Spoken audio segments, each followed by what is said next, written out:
कहानी की शुरुआत में हम देखते हैं कि एक अपराधी एडगर मैनसन पुलिस से अपनी जान बचाकर भाग रहा है। भागते भागते वह एक ऊंची इमारत की छत पर पहुंच जाता है। वहां एक क्रॉस के पीछे एक छोटा सा रिमोट छिपाकर रखा गया था। जैसे ही वह उसे अपने हाथ में लेता है, चारों तरफ से पुलिस उसे घेर लेती है। हैरानी की बात यह होती है कि एडगर बिना कुछ सोचे समझे बार बार सिर्फ एक ही नाम लेता रहता है, डिटेक्टिव हेलोरन। वह कहता है कि अगर वह हेलोरन से तुरंत बात नहीं कर पाया तो कुछ ही मिनटों में 5 बेगुनाह लोगों की मौत हो जाएगी। स्थिति की गंभीरता को समझते हुए डिटेक्टिव हेलोरन और उसका साथी मौके पर पहुंचते हैं। वे एडगर से पूछते हैं कि वह ऐसी बातें क्यों कर रहा है। जवाब में एडगर बताता है कि वह जिगसॉ नाम के एक रहस्यमय व्यक्ति के आदेश का पालन कर रहा है। उसके पास अब कोई दूसरा रास्ता नहीं है। अगर उसने नियम तोड़ा तो उन 5 लोगों की मौत तय है। लेकिन यही सबसे बड़ा रहस्य सामने आता है, क्योंकि जिगसॉ तो कई साल पहले ही मर चुका था। फिर उसका खेल दोबारा कैसे शुरू हो गया? एडगर के हाथ में मौजूद रिमोट को देखकर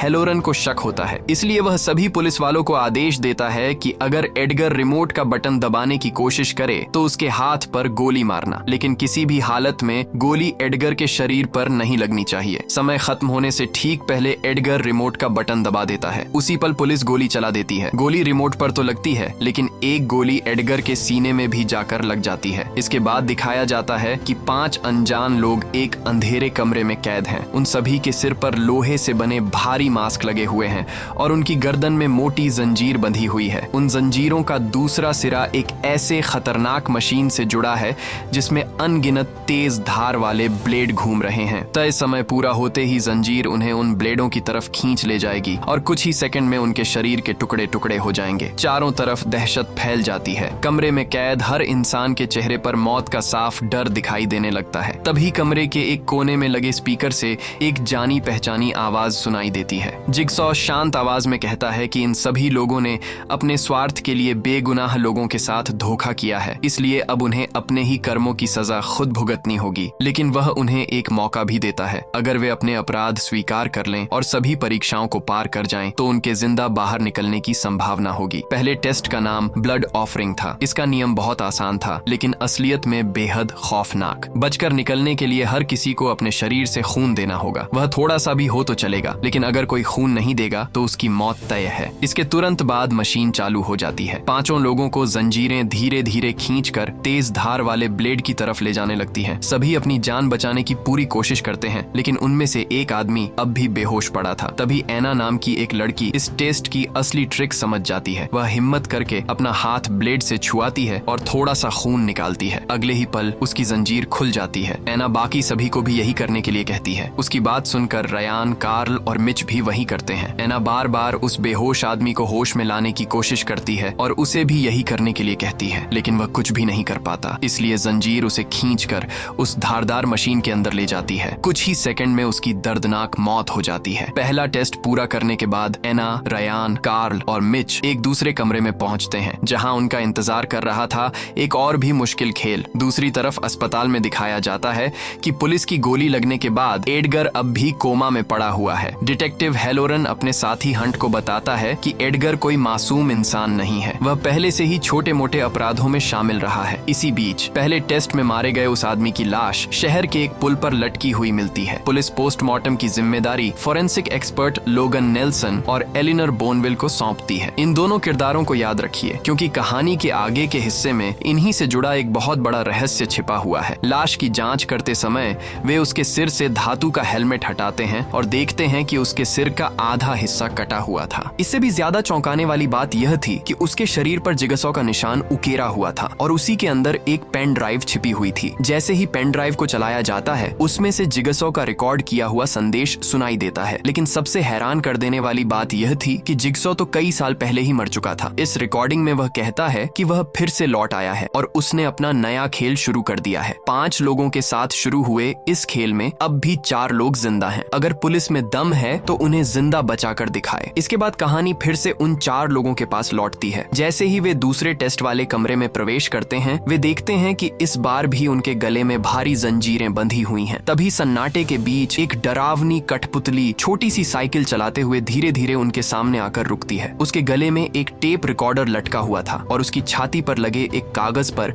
बड़े अक्षरों में कॉन्फेस लिखा था। संदेश बिल्कुल साफ था। अगर जिंदा रहना है तो अपने छिपाए हुए अपराधों को कबूल करना होगा। अगर आपने अभी तक चैनल को सब्सक्राइब नहीं किया है तो अभी कर लीजिए, और अगर वीडियो पसंद आए तो एक लाइक भी जरूर कर दीजिए। आगे भी ऐसी ही और भी ज्यादा इंटरेस्टिंग वीडियो आने वाली है, इसलिए हमारे साथ बने रहिए। रिकॉर्डिंग खत्म होते ही जंजीरें फिर से खींचने लगती हैं। तब चारों समझ जाते हैं कि अब सच छुपाने का कोई फायदा नहीं है। एक एक करके वे अपने अतीत की बातें बताने लगते हैं। सबसे पहले मिच बताता है कि उसने एक युवक को एक मोटरसाइकिल बेची थी। बाइक खरीदने के कुछ ही समय बाद उस युवक की सड़क दुर्घटना में मौत हो गई थी, लेकिन मिच का कहना था कि उस हादसे के लिए वह जिम्मेदार नहीं है। इसके बाद एना अपनी जिंदगी की सबसे दर्दनाक याद बताती है। उसका पति गहरी नींद में गलती से उनके छोटे बच्चे के ऊपर गिर गया था। दम घुटने की वजह से बच्चे की मौत हो गई। एना बार बार यही कहती रहती है कि इस घटना में उसकी कोई गलती नहीं थी, सारी गलती उसके पति की थी। लेकिन रयान और कार्ल अपने बारे में एक भी बात स्वीकार करने के लिए तैयार नहीं होते। इसके बाद मिच बड़ी मुश्किल से उस पुतले के पास पहुंचकर उसकी गर्दन में लटका टेप रिकॉर्डर चालू करता है। रिकॉर्डर चालू होते ही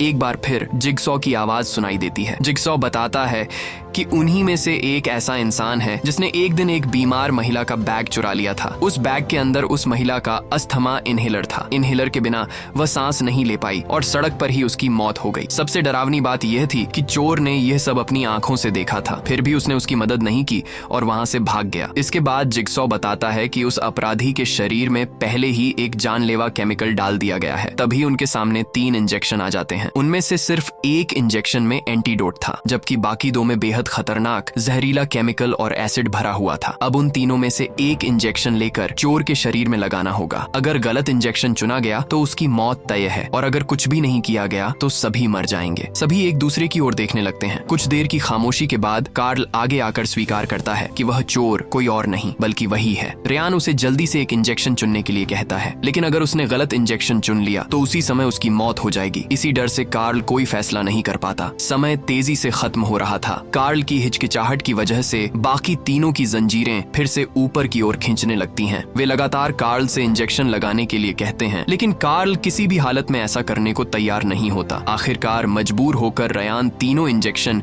एक साथ कार्ल के शरीर में लगा देता है। एंटीडोट के साथ साथ जानलेवा केमिकल भी उसके शरीर में फैल जाता है। कुछ ही पलों में कार्ल दर्द से तड़पते हुए मर जाता है। कार्ल की मौत के बाद वे देखते हैं कि इंजेक्शनों पर कुछ नंबर लिखे हुए थे। वही नंबर अगले दरवाजे का सीक्रेट कोड था। वे कार्ल की कही हुई बातों को याद करते हैं और काफी सोचने के बाद उस कोड का इस्तेमाल करते हैं। जैसे ही सही कोड डालते हैं, दरवाजा खुल जाता है और वे एक दूसरे रहस्यमयी कमरे में पहुंच जाते हैं। अंदर जाते ही एना पूरी तरह टूट जाती है। कमरे के एक कोने में बैठकर वह कहती है, मेरे पति की गलती की सजा मुझे क्यों भुगतनी पड़ रही है। उसी समय उनकी नजर एक दरवाजे पर पड़ती है। उस दरवाजे पर बड़े अक्षरों में लिखा था, नो एग्जिट, यानी इस रास्ते से बाहर निकलने का कोई मौका नहीं है। रयान एक कुल्हाड़ी उठाकर उस दरवाजे को तोड़ने जाता है। मिच उसे बार बार नियम न तोड़ने की चेतावनी देता है, लेकिन रयान उसकी एक भी बात नहीं सुनता। वह चेतावनी को नजरअंदाज करते हुए दरवाजे के पास पहुंच जाता है ताकि उसे तोड़ सके। जैसे ही वह दरवाजे के पास कदम रखता है, अचानक जमीन टूट जाती है। अगले ही पल उसका एक पैर नीचे लगे भयानक जाल में फंस जाता है। वहाँ अनगिनत तेज धार वाले तार इस तरह लगे हुए थे कि जरा सी हरकत करते ही वे उसके पैर को गहराई तक काटने लगते हैं। तब मिच और एना उसकी मदद करने के लिए आगे आते हैं। तभी उन्हें नीचे एक और टेप रिकॉर्डर दिखाई देता है। मिच बड़ी मुश्किल से उस जाल के अंदर से रिकॉर्डर निकालकर बाहर लाता है। जैसे ही वह रिकॉर्डर चालू करता है, एक बार फिर जिगसॉ की आवाज गूंजती है। वह कहता है, तुमने इस खेल का नियम तोड़ा है। दरवाजे पर नो एग्जिट लिखा होने के बावजूद तुम उसके अंदर जाने की कोशिश कर रहे थे, इसलिए यह सजा तुम्हारे लिए तय थी। इधर एलेनोर डिटेक्टिव हेलोरन और हंट को एक बहुत ही महत्वपूर्ण जानकारी देती है। जिस पहले शव का उन्होंने पोस्टमार्टम किया था, उसके शरीर में एक ऐसे वायरस की मौजूदगी मिली जो आमतौर पर सुअरों के शरीर में पाया जाता है। इस जानकारी के आधार पर वे अंदाजा लगाते हैं कि मौत का ये खेल शायद ऐसी किसी जगह पर चल रहा है जहां सुअर पाले जाते हैं, यानी एक पिग फार्म में। दूसरी ओर पुलिस को एक और शव मिलता है। वह कार्ल का था। शव के पास एक संदेश लिखा था, एंड देन देयर वर 3, यानी अब इस खेल में केवल 3 लोग ही जिंदा बचे हैं। इधर बचने का रास्ता ढूंढते ढूंढते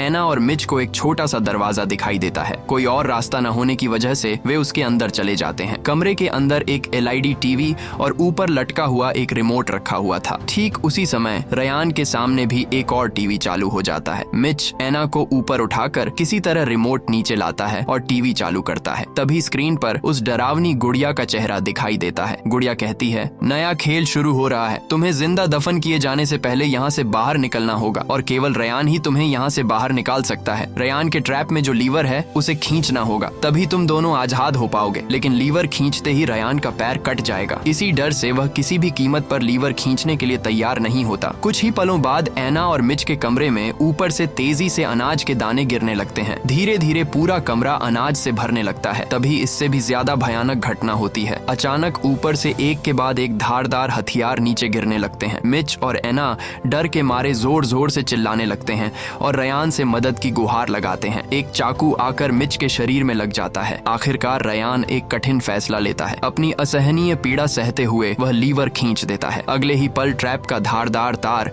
उसका पैर काट देता है। लेकिन उसके इस बलिदान की वजह से एना और मिच मौत के मुंह से बच जाते हैं। दूसरी ओर एलेनोर और लोगन पहले शव के नाखूनों में मिले खून के नमूने की जांच करते हैं और हैरान रह जाते हैं। जांच में पता चलता है कि उस खून का डीएनए पूरी तरह जिगसॉ से मेल खाता है, जबकि यह बात नामुमकिन लगती है क्योंकि जिगसॉ तो लगभग 10 साल पहले ही मर चुका था। इधर डिटेक्टिव हेलोरन एलेनोर से बात करता है। उसकी बातों से ऐसा लगता है कि इन मौतों के पीछे एलेनोर का भी कोई संबंध है। इसके बाद हेलोरन लोगन से भी मिलता है और बताता है कि इंटरनेट पर जिगसॉ रूल्स नाम की एक वेबसाइट है। वहाँ जिगसॉ के अलग अलग ट्रैप और गेम की पूरी जानकारी मौजूद है और लंबे समय से एलेनोर उसी वेबसाइट पर रिसर्च कर रही थी, इसलिए स्वाभाविक रूप से पुलिस की शक की सूची में उसका नाम भी शामिल हो जाता है। बाद में जब लोगन इस बारे में एलेनोर से बात करता है तो वह उसे अपने गुप्त स्टूडियो में ले जाती है। वहाँ जाकर लोगन हैरान रह जाता है क्योंकि उसने जिगसॉ के कई मशहूर ट्रैप अपने हाथों से दोबारा बनाए हुए थे। एलेनोर बताती है कि जिगसॉ के प्रति उसका एक अजीब सा आकर्षण था, इसीलिए सिर्फ कलेक्शन के शौक में उसने वेबसाइट पर मौजूद डिजाइन देखकर ये सब तैयार किए हैं। लोगन की जिज्ञासा और बढ़ जाती है। तभी उसकी नजर वहाँ रखी एक मशीन पर पड़ती है जो दिखने में बेहद खौफनाक थी। लोगन कहता है कि उसने अपने पूरे करियर में इस तरह की मशीन से मारे गए किसी इंसान का पोस्टमार्टम कभी नहीं किया। एलेनोर बताती है कि यह जिगसॉ के शुरुआती गेम में इस्तेमाल की गई मशीनों में से एक थी। उधर पुलिस पहले से ही एलेनोर पर नजर रख रही थी, इसलिए हंट चुपचाप उनका पीछा करते करते स्टूडियो तक पहुंच जाता है। वहां वह कई तस्वीरें खींचकर महत्वपूर्ण सबूत इकट्ठा कर लेता है। उन तस्वीरों को देखकर हेलोरन को लगने लगता है कि जांच शायद सही दिशा में आगे बढ़ रही है, क्योंकि इस केस को जल्द से जल्द सुलझाने के लिए उस पर उसके वरिष्ठ अधिकारियों का बहुत ज्यादा दबाव था। इसीलिए फैसला लिया जाता है कि मीडिया की मौजूदगी में एक बार फिर जिगसॉ की कब्र खोदकर देखी जाएगी। तभी एक और चौंका देने वाली खबर सामने आती है। अस्पताल में कोमा में पड़ा एडगर रहस्यमय तरीके से भाग चुका था। इस घटना के बाद पूरी जांच और भी उलझ जाती है। हालात की गंभीरता को समझते हुए हेलोरन तुरंत हंट को एडगर को ढूंढ निकालने का आदेश देता है। दूसरी तरफ बाकी तीनों अब भी उसी जानलेवा ट्रैप के अंदर फंसे हुए थे। एना रयान के कटे हुए पैर पर कपड़ा बांध देती है। इसके बाद वे बाहर निकलने का रास्ता ढूंढने लगते हैं। तभी वहां अचानक एक कार की सामने वाली लाइट्स जल उठती हैं। वे कार की डिक्की पर एक रहस्यमयी क्रॉस का निशान देखते हैं। शक होने पर वे डिक्की खोलते हैं तो अंदर एक और टेप रिकॉर्डर रखा हुआ मिलता है। जैसे ही रिकॉर्डर चलाया जाता है, अचानक मिच एक नए और बेहद खतरनाक ट्रैप में फंस जाता है। फिर जिगसॉ की आवाज सुनाई देती है। वह बताता है कि जिस मोटरसाइकिल को मिच ने बेचा था उसके ब्रेक्स पहले से ही खराब थे। मिच यह बात अच्छी तरह जानता था, लेकिन पैसों के लालच में उसने खरीदार को कुछ भी नहीं बताया। उसी धोखे की वजह से एक नौजवान की दुर्घटना में मौत हो गई थी और सबसे बड़ा खुलासा यह होता है कि वह लड़का जिगसॉ का अपना भतीजा था। इसके बाद एक अजीब मशीन दिखाई जाती है जिसे हमने पहले एलेनोर के स्टूडियो में भी देखा था। जिगसॉ अपने शुरुआती गेम्स में इसी मशीन का इस्तेमाल करता था। मिच को रस्सियों से उसी मशीन के साथ लटका दिया जाता है। उस मशीन से मिच की उसी मोटरसाइकिल का इंजन जोड़ा गया था। मिच से कहा जाता है कि अगर वह वहां मौजूद ब्रेक को दबा सके तो इंजन बंद हो जाएगा। गेम शुरू होते ही मशीन चालू हो जाती है और धीरे धीरे मिच को अपने अंदर खींचने लगती है। एना बड़ी मुश्किल से मोटरसाइकिल पर चढ़कर उसके पहिए में एक लोहे की रॉड फंसा देती है, जिससे कुछ समय के लिए इंजन रुक जाता है। लेकिन कुछ ही देर बाद इंजन फिर से चालू हो जाता है और देखते ही देखते मिच की दर्दनाक मौत हो जाती है। वह मशीन मिच के शरीर को पूरी तरह चीर फाड़ देती है। उधर एक और हैरान कर देने वाली घटना होती है। जिगसॉ की कब्र खोदने पर वहां से एडगर की लाश बरामद होती है। पूरी घटना अलग अलग न्यूज चैनल्स पर लाइव दिखाई जाती है,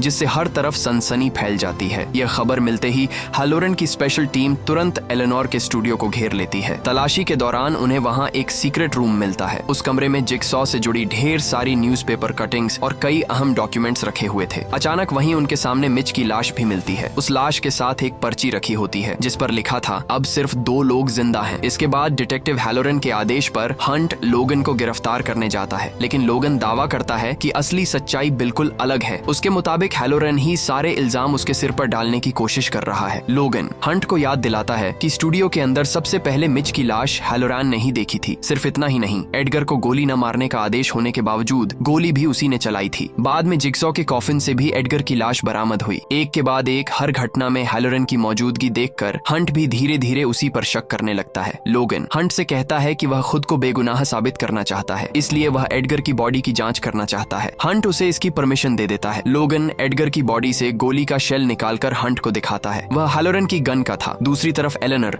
लोगन के घर पर उसका इंतजार कर रही थी। लोगन के लौटते ही वह बताती है कि जांच के दौरान उसे पूरा यकीन हो गया है कि पूरा गेम एक पिग फार्म में चलाया जा रहा है। सबसे हैरानी की बात यह थी कि वह फार्म जिगसॉ की पत्नी के नाम पर रजिस्टर्ड था। रुकिए, अगर आपने अभी तक चैनल को सब्सक्राइब नहीं किया है तो अभी कर लीजिए, और अगर वीडियो पसंद आ रही है तो एक लाइक भी जरूर दें। आगे भी ऐसी ही और भी ज्यादा इंटरेस्टिंग वीडियोस आने वाली हैं, इसलिए हमारे साथ जुड़े रहिए। से हुए लोगों की जान बचाने की उम्मीद में वे पुलिस को बिना कुछ बताए खुद ही उस फार्म की तरफ निकल पड़ते हैं, लेकिन उन्हें जरा भी अंदाजा नहीं था कि डिटेक्टिव हैलोरन चुपचाप उनका पीछा कर रहा था। दूसरी तरफ एना बार बार नो एग्जिट लिखा हुआ दरवाजे का ताला तोड़कर बाहर निकल जाती है। तभी अचानक एक रहस्यमयी नकाबपोश व्यक्ति उसके पीछे आता है और उसके शरीर में इंजेक्शन लगाकर उसे बेहोश कर देता है। कुछ देर बाद जब एना को होश आता है तो उसे एहसास होता है कि उसके पैरों में भारी जंजीरें बंधी हुई हैं। सामने देखकर वह पाती है कि रयान भी उसी तरह कैद है। तभी धीरे धीरे वही नकाबपोश व्यक्ति उनके सामने आकर खड़ा हो जाता है। यही व्यक्ति असल में जिगसॉ है, लेकिन उसका असली नाम जॉन क्रेमर है। हालांकि दुनिया उसे जिगसॉ के नाम से ही जानती है। जिगसॉ को देखकर दोनों हैरान रह जाते हैं, क्योंकि कई साल पहले उसकी मौत की पुष्टि हो चुकी थी। फिर वह दोबारा वापस कैसे आ गया? इस सवाल का जवाब बहुत जल्द सामने आने वाला है। जिगसॉ को देखते ही एना उसे पहचान लेती है। एक समय वे दोनों एक ही इलाके में पड़ोसी के रूप में रहते थे। अब शुरू होती है आखिरी और सबसे महत्वपूर्ण परीक्षा। लेकिन इतनी देर बाद भी रयान ने अपना अपराध स्वीकार नहीं किया था, इसलिए जिगसॉ खुद उसके अतीत की एक भयानक घटना का पर्दाफाश करता है। वह बताता है कि रयान के एक गैर जिम्मेदाराना फैसले की वजह से उसके एक करीबी दोस्त की मौत हो गई थी। इसके बाद एना का सबसे भयानक छिपा हुआ सच सामने आता है। अब तक वह दावा करती रही थी कि उसका पति सोते समय गलती से उनके बच्चे के ऊपर चढ़ गया था, जिसकी वजह से बच्चे की मौत हो गई। लेकिन असलियत बिल्कुल अलग थी। दरअसल एना कभी भी अपने बच्चे को स्वीकार नहीं कर पाई थी। वह उसे अपनी जिंदगी का बोझ समझती थी। एक दिन जब बच्चा बहुत ज्यादा रो रहा था, तब एना ने खुद अपने हाथों से उसके चेहरे पर तकिया रखकर उसकी जान ले ली। इसके बाद उसने इस घटना को एक हादसा साबित करने के लिए बच्चे की लाश अपने पति के पास लिटा दी। नतीजा ये हुआ कि सारा आरोप उसके पति पर चला गया। पुलिस ने उसे गिरफ्तार कर मानसिक अस्पताल भेज दिया। अपने बच्चे की मौत का अपराध बोध सहन न कर पाने के कारण उसने आखिरकार आत्महत्या कर ली। क्योंकि जिगसॉ कभी एना का पड़ोसी था,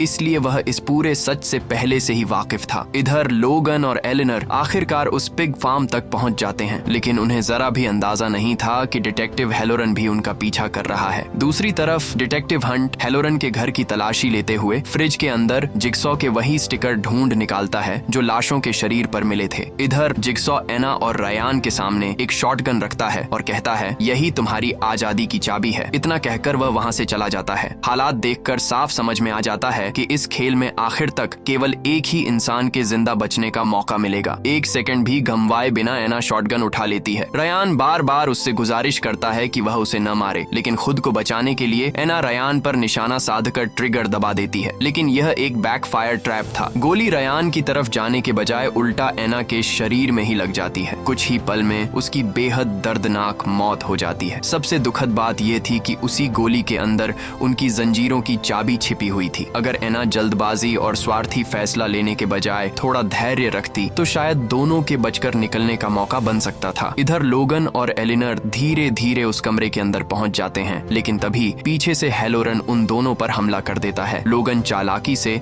हैलोरन के हाथ से बंदूक छीन लेता है, जिसके बाद एलिनर वहां से भाग निकलती है। लेकिन लोगन और हैलोरन के बीच जबरदस्त हाथापाई शुरू हो जाती है। जब हैलोरन लोगन को मारने ही वाला होता है, तभी अचानक एक अज्ञात व्यक्ति पीछे से हमला करके हैलोरन को बेहोश कर देता है। होश में आते ही दोनों देखते हैं कि उनके गले में एक खास मशीन लगाई गई है। पता चलता है कि यह एक लेजर कटर ट्रैप है। उनके बीच में 2 बटन रखे हुए हैं। तभी स्पीकर से जिगसॉ की आवाज सुनाई देती है। संदेश था, तुम्हें ऐसा अपराध कबूल करना होगा जिसके लिए तुम मौत की सजा के हकदार हो। अपराध कबूल करते ही तुम्हें आजाद कर दिया जाएगा। तुम्हारे सामने जो 2 बटन रखे हैं उन्हें दबाकर सच बोलना शुरू करना होगा, नहीं तो कुछ देर बाद अपने आप किसी एक को सच बोलने के लिए चूज किया जाएगा। हैलोरन शुरू से ही अपनी जान बचाने का रास्ता ढूंढने लगता है। मौका मिलते ही वह अपना बटन दबाने के बजाय लोगन का बटन दबा देता है। उसी पल लोगन की तरफ लेजर सक्रिय हो जाता है। डर के मारे लोगन अपना सच कन्फेस करता है। वह बताता है कि उसी ने क्रेमर यानी जिगसॉ की कैंसर रिपोर्ट गलती से बदल दी थी। क्रेविन की मौत के लिए भी वही जिम्मेदार था। इस तरह अपना सारा सच कन्फेस करने के बाद भी लोगन को आजादी नहीं मिलती। अचानक लेजर ट्रैप पूरी तरह सक्रिय हो जाता है और लोगन वहीं मर जाता है। इसके बाद हेलोरन का ट्रैप शुरू होता है। अपनी जान बचाने की उम्मीद में वह भी एक एक करके अपने सारे अपराध कन्फेस करने लगता है। वह मान लेता है कि उसकी भ्रष्टाचार की वजह से कई बेगुनाह लोगों की जिंदगी बर्बाद हुई है। उसने कई अपराधियों को भी बचाया है। उसकी बात खत्म होते ही उसका लेजर बंद हो जाता है। तब उसे पूरा यकीन हो जाता है कि अब वह मौत से बच गया है। लेकिन यहीं उसका इंतजार कर रहा था पूरी कहानी का सबसे बड़ा ट्विस्ट। अचानक पता चलता है कि लोगन असल में मरा ही नहीं था। उसके लिए इस्तेमाल किया गया लेजर सिर्फ एक अभिनय था। जबकि हेलोरन ने जितने भी अपराध कन्फेस किए थे उन सब की रिकॉर्डिंग लोगन कर चुका था। अब लोगन पूरा सच सामने लाता है। वह बताता है कि असली जिगसॉ तो बहुत पहले ही मर चुका है, लेकिन उसकी सोच आज भी जिंदा है और अब उसे आगे बढ़ाने वाला इंसान खुद लोगन है। इसके बाद एक और हैरान कर देने वाला सच सामने आता है। अब तक हमने जो खेल देखे वे वर्तमान के नहीं बल्कि 10 साल पुराने थे। पिग फार्म में मिले एना और रायन के कंकाल ही इस बात का सबसे बड़ा सबूत है। तब स्वाभाविक रूप से सवाल उठता है